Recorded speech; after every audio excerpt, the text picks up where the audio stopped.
Hello my dear students. आज का हमारा टॉपिक है वॉइस। देखिए एक्टिव वॉइस और पैसिव वॉइस ट्रांसफॉर्मेशन का एक सबसे इंपॉर्टेंट टॉपिक है। देखिए बोर्ड के लिहाज से ये काफी इंपॉर्टेंट है, खासकर क्लास 10th और क्लास 12th में ये अक्सर मैक्सिमम पूछे जाते हैं, अक्सर नहीं मैक्सिमम पूछे जाते हैं, और खास करके 12th में ट्रांसफॉर्मेशन का ये सबसे अहम टॉपिक है। ट्रांसफॉर्मेशन में कई टॉपिक है जो पूछे जाते हैं, लेकिन सबसे ज्यादा जो रिपीट होता है वो वॉइस होता है। वॉइस है, डिग्री है, इसके अलावा अफर्मेटिव टू नेगेटिव सेंटेंस हो गए, नेगेटिव टू अफर्मेटिव सेंटेंस हो गए, रिमूवल ऑफ एडवर्ब टू, ये ट्रांसफॉर्मेशन के पोर्शन है जो काफी पूछे जाते हैं। देखिए इस लिहाज से काफी इंपॉर्टेंट टॉपिक है, और वॉइस जो है एक बहुत ज्यादा टफ टॉपिक नहीं है, बच्चे कंफ्यूज रहते हैं इनमें, हालांकि बहुत इजी टॉपिक है ये। और देखिए आप इस वीडियो को अच्छे से देखेंगे तो आप इनको चुटकियों में बना सकते हैं सेंटेंस को। देखिए सबसे पहले तो वॉइस पढ़ने से पहले एक चीज आप क्लियर कर लीजिए कि वॉइस जो होते हैं टोटल टेंस 12 होते हैं। जैसे टोटल टेंस तो 3 होते हैं, लेकिन इनका जो क्लासिफिकेशन होता है वो 12 में होता है। तो 12 में सिर्फ 8 टेंस के पैसिव वॉइस बनते हैं। कितने टेंस के बनते हैं? 8 टेंस के पैसिव वॉइस बनते हैं, 8 टेंस के। अब देखिए 4 टेंस ऐसे हैं जिनके पैसिव वॉइस नहीं बनते हैं। एक तो आपके खास करके 4 आपके perfect continuous, sorry 3 perfect continuous और एक कॉन्टिन्यूअस, वो भी कौन सा? फ्यूचर का। तो फ्यूचर का कॉन्टिन्यूअस और 3 परफेक्ट कॉन्टिन्यूअस, तो ये 4 आपके पैसिव वॉइस नहीं बनते हैं टेंस के, और 8 टेंस के पैसिव वॉइस बनाए जाते हैं। नेक्स्ट इसके बाद में आता है कि जो ट्रांजिटिव वर्ब है उसके पैसिव वॉइस बनाए जाते हैं। खास करके देखिए जो ट्रांजिटिव वर्ब है, तो सबसे पहले जानिए ट्रांजिटिव वर्ब होती क्या है। ट्रांजिटिव वर्ब में देखिए सब्जेक्ट, वर्ब और ऑब्जेक्ट, ये 3 चीजें आपकी पूछी जाती होती हैं। सब्जेक्ट होता है, वर्ब होता है और ऑब्जेक्ट होता है। तो इस स्ट्रक्चर पे अगर जब से कहा जाए कि आप पैसिव वॉइस का फॉर्मेशन करते हो आप कर सकते हैं, लेकिन भाई इंट्रांजिटिव जो वर्ब होती है, इंट्रांजिटिव वर्ब में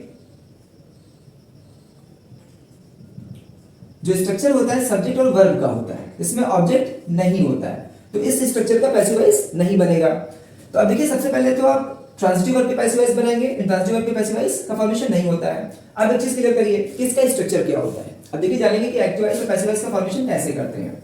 तो कुछ चीजें क्लियर है, जैसे कि 8 टेंस के पैसिव वॉइस बनेंगे, दूसरी चीज ट्रांजिटिव वर्ब के पैसिव वॉइस बनेंगे। अब देखिए इसका स्ट्रक्चर जानते हैं। देखिए एक्टिव वॉइस और दूसरी साइड में आते हैं पैसिव वॉइस। देखिए एक्टिव वॉइस में एक चीज क्लियर करिए कि सब्जेक्ट वर्ब, देखिए ट्रांजिटिव वर्ब का जो स्ट्रक्चर होता है सब्जेक्ट का होता है, वर्ब होता है और क्या होता है? ऑब्जेक्ट होता है। पैसिव वॉइस में भी क्या होता है? सब्जेक्ट होता है, वर्ब होता है, ऑब्जेक्ट होता है। तो ये 3 का स्ट्रक्चर है।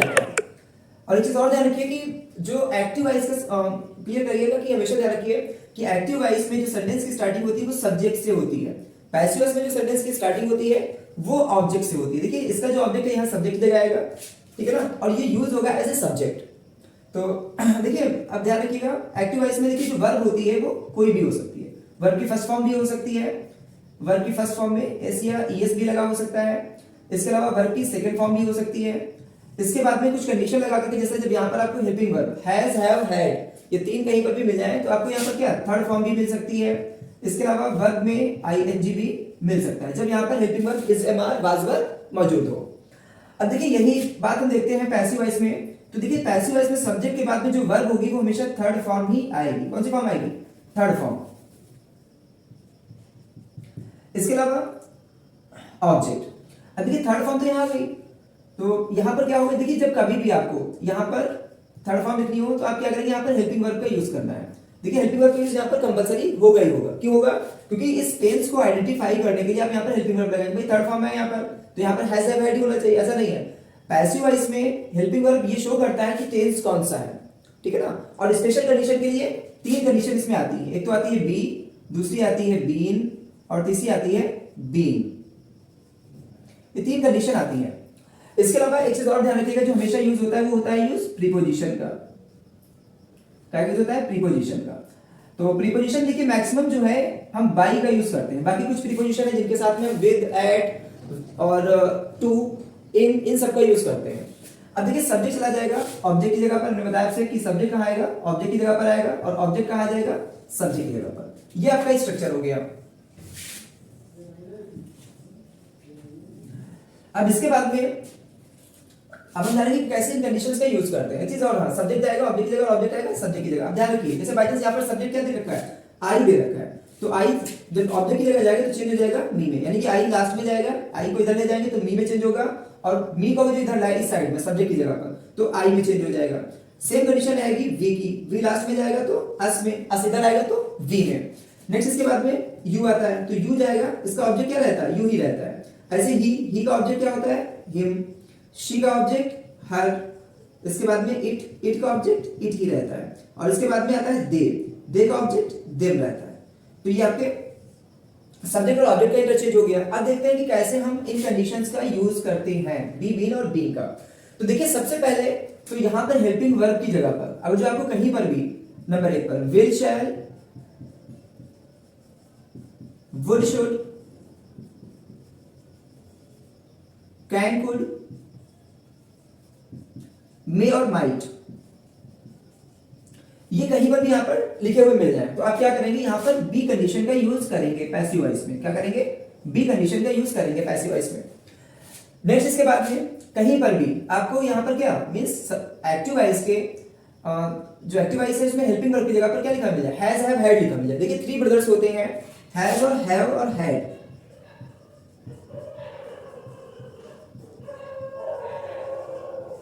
तो आपको क्या करना है, यहां पर यूज करना है, जो कभी भी 3 ब्रदर, देखिए हमेशा ये कह सकते हैं कि एक सपेरे होते हैं जो हमेशा बीन लेकर के घूमते हैं। तो हैज या हैड के साथ में क्या होगा, बीन का यूज होगा, क्या का यूज होगा, बीन का यूज होगा, ये कंडीशन आएगी।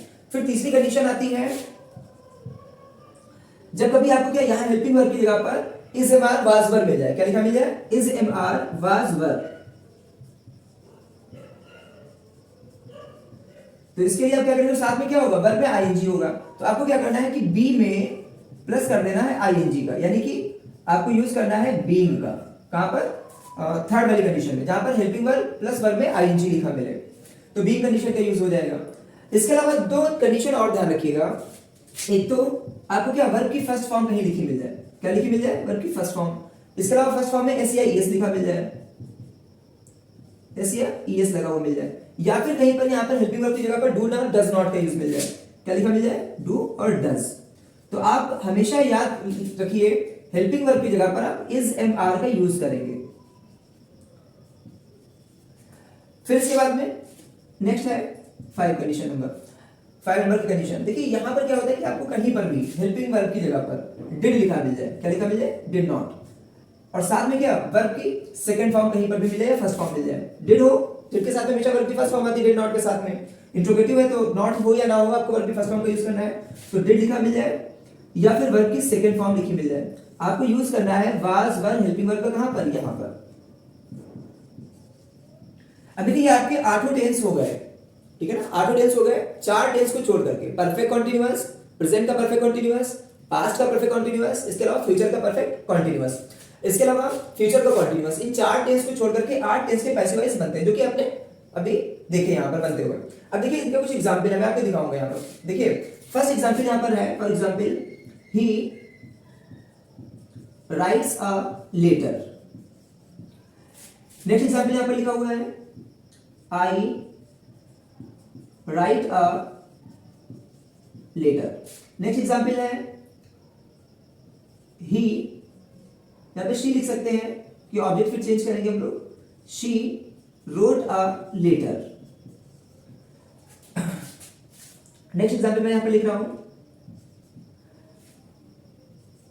आई am writing a letter. Next है शी हैज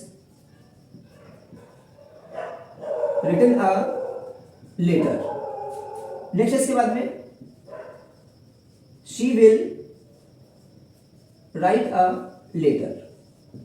अब देखिए आपने जो भी मैंने सेंटेंस लिखे हैं इनकी देखिए वर्ब कोई फिक्स नहीं है यहाँ पर। जैसे यहाँ पर वर्ब की फर्स्ट फॉर्म दे रखी है, फर्स्ट फॉर्म ऐसे यहाँ पे वर्ब की फर्स्ट फॉर्म दे रखी है, यहाँ पर वर्ब की सेकंड फॉर्म है, यहाँ पर एम और वर्ब में आईएनजी ऐड हुआ है, यहाँ पर हैज प्लस वर्ब की थर्ड फॉर्म है, यहाँ पर विल और वर्ब की फर्स्ट फॉर्म है। देखिए वर्ब एग्जैक्ट यहाँ पर नहीं है। अब हमें क्या करना है कि पैसिव वॉइस में थर्ड फॉर्म का यूज कंपलसरी करना ही करना है। तो देखिए सबसे पहले क्या करेंगे, हमने कहा कि ऑब्जेक्ट को सब्जेक्ट की जगह लाएंगे, तो यहाँ पर ए लेटर ऑब्जेक्ट में है, तो आप यहाँ पर क्या लिखेंगे, ए लेटर। फिर इसके बाद हमने कहा कि वर्ब की फर्स्ट फॉर्म में एस या एस लगाओ। देखिए वर्ब की फर्स्ट फॉर्म में एस लगाया तो आपको क्या यूज करना है, इज एम आर। अब देखिए इज एम आर का यूज इस सब्जेक्ट पर करेंगे। देखिए जो यहाँ पर सब्जेक्ट होगा, सब्जेक्ट सिंगुलर है तो आपकी जो हेल्पिंग वर्ब है वो क्या सिंगुलर आएगी। सब्जेक्ट आपका प्लूरल है तो हेल्पिंग वर्ब क्या रहेगी, प्लूरल रहेगी। तो यहाँ पर लेटर के साथ में क्या आएगा, इज आएगा। फिर इसके बाद आपको क्या करना है, कंडीशन तो यहाँ पर कोई है नहीं, तो आप वर्ब की थर्ड फॉर्म का यूज करिए। राइट की थर्ड फॉर्म होती है रिटन, और इसके बाद में प्रीपोजिशन बाई का आप यूज करेंगे, तो यहाँ पर हो जाएगा बाई, ही चेंज हो जाएगा, ही का ऑब्जेक्टिव केस हिम होता है, ठीक है ना, तो आप यहाँ पर लिखेंगे हिम। इस सेंटेंस आपका कंप्लीट हो गया। नेक्स्ट है आई राइट अ लेटर, तो देखिए सेम वही कंडीशन, एक देखिए यहाँ पर राइट वर्ब की फर्स्ट फॉर्म है, तो फर्स्ट फॉर्म होने पर इज एम आर का यूज। देखिए वर्ब से पैसिव वॉइस को पहचानते हैं, जब कभी आपको पैसिव वॉइस बनाना है तो आप सबसे पहले वर्ब देखेंगे और फिर हेल्पिंग वर्ब, आप सेंटेंस को समझ जाएंगे। तो यहाँ पर हो जाएगा ए लेटर, फिर इसके बाद वर्ब की फर्स्ट फॉर्म है तो आपको क्या इसका यूज करना होगा, क्योंकि सब्जेक्ट आपका क्या है, सिंगुलर है। फिर इसके बाद में राइट की थर्ड फॉर्म रिटन होती है, फिर इसके बाद में बाई, आई चेंज हो जाएगा मी में, क्यों, क्योंकि आई लास्ट में जाएगा तो मी में होगा, मी इधर आएगा तो आई में। अब नेक्स्ट यहाँ पर लिखा है शी रोड, रोड यहाँ पर क्या वर्ब की सेकंड फॉर्म है, डिड या वर्ब की सेकंड फॉर्म होने पर आप क्या वाज वर्ब का यूज करते हैं, तो ए लेटर आप इधर लिखेंगे। फिर इसके बाद में वर्ब की सेकंड फॉर्म है तो ए लेटर सिंगुलर है तो आप वाज का यूज करिए, तो यहाँ पर वाज हो जाएगा। रोड की third form written, by she change हो जाएगा हर में, सेंटेंस आपका बन गया। नेक्स्ट देखिए am writing a letter, I am writing a letter, तो कुछ नहीं, देखिए एम राइटिंग है तो देखिए मैंने बताया कि is am are was verb plus verb में आईएनजी, ठीक है ना, वर्ब में आईएनजी होने पर आप यूज करेंगे क्या है बीइंग का। तो देखिए यहाँ पर helping verb plus verb ING है, तो आपको कुछ नहीं करना, ए लेटर को इस साइड में लाना है, यहाँ पर हो जाएगा ए लेटर, फिर इसके बाद में ए लेटर सिंगुलर है तो इस का यूज होगा, तो यहाँ पर इस देखिए हेल्पिंग वर्ब में, अब आईएनजी को यहाँ से कट करिए बी में ऐड कर दीजिए, तो यहाँ पर हो जाएगा बीइंग। फिर इसके बाद में क्या राइट वर्ब की फर्स्ट फॉर्म बची, तो राइट की थर्ड फॉर्म क्या हो जाएगी रिटन, बाई आई चेंज हो जाएगा मी में। नेक्स्ट सेंटेंस है she has written a letter, अब देखिए दूसरी कंडीशन हैज हैव हैड होने पर बीन का यूज होता है, क्या का यूज होता है, बीन का यूज होता है। फिर से लिख दूं, बहुत अच्छा नहीं लिखा हुआ था यहाँ पर, क्लियर नहीं हो रहा है तो बीन का यूज, तो यहाँ पर क्या हो जाएगा ए लेटर, अब ए लेटर सिंगुलर है तो आप यूज करेंगे क्या का हैज का, फिर यहाँ पर कंडीशन क्या आ जाएगी बीन आ जाएगी, तो यहाँ पर लिखेंगे बीन। फिर इसके बाद में रिटर्न की थर्ड फॉर्म रिटर्न ही रहती है, इसके बाद में बाई का यूज और शी चेंज हो जाएगा हर में, लास्ट में फुल स्टॉप। अब देखिए लास्ट में बचा है she will write a letter, अब देखिए लेटर को आप इस साइड में लाएंगे, इसके बाद में देखिए ध्यान रखिए हमेशा आई और बी के साथ में शैल और बाकी सब के साथ में विल का यूज, तो ए लेटर विल। अब कंडीशन क्या है यहाँ पर, विल शैल होने पर हम यूज करते हैं बी कंडीशन का, तो यहाँ पर लिखेंगे बी, राइट की तरफ return, by her, she change हो जाएगा हर में। तो देखिए ये आपके आठों टेंस के एग्जाम्पल हो गए हैं, हालांकि सेंटेंस मैंने आपके 7 ही बोले हैं, 7 बोले हैं, लेकिन ये सेंटेंस आपके हो गए हैं। तो आप इसको बहुत ही आसानी से एक बार क्या करिएगा, बहुत ज्यादा प्रैक्टिस कर लीजिएगा, क्योंकि प्रैक्टिस करने से सेंटेंस आपको क्लियर हो जाएंगे। देखिए इसके बाद में आते हैं इंट्रोगेटिव सेंटेंस। देखिए इंट्रोगेटिव सेंटेंस में हु को छोड़ करके बाकी सेंटेंस में सारा एज इट इज रहता है, बस अंतर क्या है होता है कि हेल्पिंग वर्ब का अंतर रहता है। इसमें देखिए सब्जेक्ट हमने क्या किया, सब्जेक्ट हेल्पिंग सब्जेक्ट वर्ब और ऑब्जेक्ट ये स्ट्रक्चर बताया। इंट्रोगेटिव सेंटेंस में क्या रहता है, जो हेल्पिंग वर्ब होती है, देखिए इंट्रोगेटिव सेंटेंस में हेल्पिंग वर्ब आपको सब्जेक्ट से पहले मिलेगी या क्वेश्चन वर्ड भी मिल सकता है। पैसिव वॉइस में क्या होगा, सेम कंडीशन रहेगी, सब्जेक्ट वर्ब और ऑब्जेक्ट। यहां पर question word as it is रहेगा, हेल्पिंग वर्ब भी एज इट इज रहेगी, और सब्जेक्ट चला जाएगा ऑब्जेक्ट की जगह पर, ऑब्जेक्ट चला जाएगा सॉरी सब्जेक्ट की जगह पर, ऑब्जेक्ट चला जाएगा सब्जेक्ट की जगह पर। इसके अलावा क्वेश्चन वर्ड जो होगा एज इट इज रहेगा, हेल्पिंग वर्ब भी सब्जेक्ट जो नया सब्जेक्ट आएगा ना उसके अकॉर्डिंग एज इट इज रहेगा। फॉर एग्जांपल मैंने एक सेंटेंस यहां पर लिखा, did she playing sorry did she play hockey, तो आपको कुछ नहीं करना, इस हॉकी को कहां लिखना है, इस यहां पर लिखना है, कहां, शी की जगह पर। बाकी कंडीशन आपकी सेम रहेगी, हेल्पिंग वर्ब जहां होता है सॉरी जहां पर आपकी कंडीशन रहती है बी, बीन और बीइंग की, वहीं पर रहेगा, और जो नॉट है वो सब यहां पर रहेगा, नॉट बी से पहले आएगा। तो सेंटेंस क्या हो जाएगा, हॉकी, सबसे पहले क्या है, शी की जगह पर हॉकी लिखेंगे यहां पर, और इसके बाद में अब हमने कहा कि कभी भी आपको क्या डिड दिख जाए, do does did sorry did दिख जाए, तो डिड के साथ आप वाज वर्ब का यूज करेंगे, तो वाज कहां आएगा, सब्जेक्ट से पहले। फिर इसके बाद में क्या हो जाएगा, प्लेड हो जाएगा, सॉरी वर्ब की third form played, was hockey played by her, last में क्वेश्चन मार्क। तो हेल्पिंग वर्ब की जगह पर हेल्पिंग वर्ब, ठीक है ना। इंट्रोगेटिव सेंटेंस में एज इट इज रहेगा, जहां पर क्वेश्चन वर्ड से यहां पर होता कि what did she play hockey, तो आप व्हाट की जगह पर व्हाट ही लिख देते हैं यहां पर। तो यहां पर क्या होता है कि जो इंट्रोगेटिव क्वेश्चन वर्ड जो होता है एज इट इज रहता है, हेल्पिंग वर्ब की जगह पर हेल्पिंग वर्ब, बाकी जो कंडीशंस होती है वो वही रहती है। जैसे एग्जांपल और देखिए, सेंटेंस लिखा है हैज फादर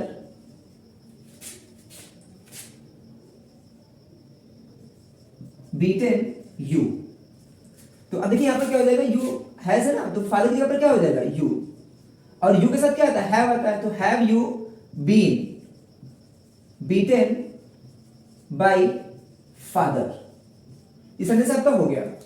देखिए नेक्स्ट वीडियो में मैं आपको हु वाले सेंटेंस पढ़ाऊंगा और अभी इसको आप अच्छे से पढ़ लेंगे।